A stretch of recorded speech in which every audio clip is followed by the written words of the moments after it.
Hi mga mare, at ngayong araw nga na to ay magluluto nga tayo ng nilagang baboy. Ang una lang natin gagawin dyan ay magisa tayo ng sibuyas. Katulad ko din ba kayo, pag nagluluto ng nilagang baboy ay ginigisa muna ang sibuyas. Pero ngayon ko lang po ito ginawa sa akin nilagang baboy kasi kadalasan naman talaga ay pinagsabay ko lang ang sibuyas, karne at tubig, sabay kong palambutin at hindi ko na dinadaan pa sa gisa. Medyo ginisa ko pala muna ng kaunti dyan ang karne bago ko nilagyan ng tubig para palambutin siya. At dahil dalawa lang naman kami ng asawa ko ang kakain yan, kaya 1/4 lang yan ng karne ang aking binili sa palengke. Tanghalian, hapunan na po namin yan.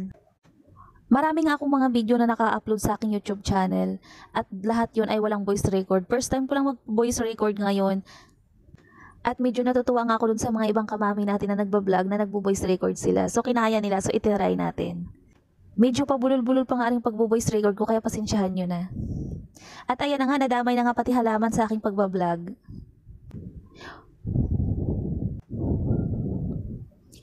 Isa nga din sa napakagandang tanawin sa iyong bahay kung ikay may halaman na tanim sa iyong harapan, kahit kaunti lang yan.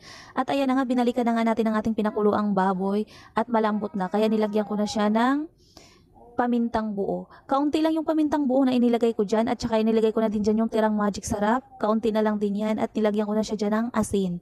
At inilagay ko na nga dyan yung ating saging at patatas para palambutin kasabay ulit ng karne.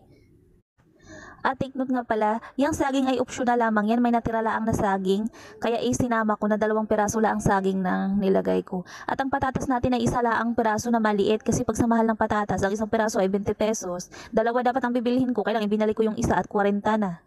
At inilagyan ko na nga siya dyan ng repolyo ba yan? Basta repolyo ang alam ko dyan. At ayan na nga, at paluto na nga yan, at ang bango-bango na, kaya let's go, kakain na po tayo. At ayun nga, ibinalikan ko at tabing iba lang aking takip at hindi masyadong lunod na lunod ang ating repolyo.